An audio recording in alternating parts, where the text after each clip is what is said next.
রাস্তার দুই পাশে অনেক নেতা কর্মী ছিলেন, যেটা আমি 10-15 বছর কোনোদিন দেখি না। একটি বিষয় আমি খুব অপছন্দ করি, আমি অনেক অপছন্দ করি বিষয়টা আছে, এবং আমাদের নেতা তারেক রহমান সাহেব এটা অপছন্দ করে। সেটা হচ্ছে গাড়ি বহরের সামনে হুন্ডা মিছিল, উই ডোন্ট লাইক, দরকার নাই।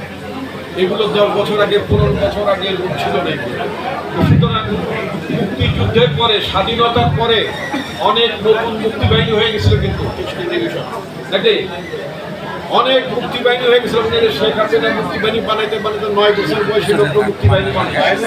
17 বছর, 2 বছর পর আপনার মঈনুদ্দিনের 2 বছর আর হাসিনার 16 বছর। এই 18 বছরে অনেকটা আমরা দেখি নাই। এই 18 বছর পরে অনেকের গর্ত থেকে বেরিয়েছেন এবং বীর মুক্তিযুদ্ধ হয়ে গেছেন এবং স্বাধীনতা দিবস উদযাপন করেন। আমরা এই স্বাধীনতা দিবস উদযাপনকারীদের সাথে এখানে আজকে সাংগঠনিক সম্পাদক সাহেব আছেন ঢাকা বিভাগের, সাংগঠনিক সম্পাদক টিটু এখানে আছেন। তো যে কথাটি হচ্ছে যে আমাদের জেলাগুলোতে এটা পার্টির নির্দেশ, একেবারে প্রেসিডেন্ট দিয়ে নির্দেশ যে আমরা নতুন করে আপাতত পুরো কমিটি করব না এবং আমরা নতুন কোনো লোক নেব না। আমাদের দলেই তো অনেক লোক, এত লোক কিন্তু আমরা মানে কমিটির মধ্যে ঠাই দিতে পারি না।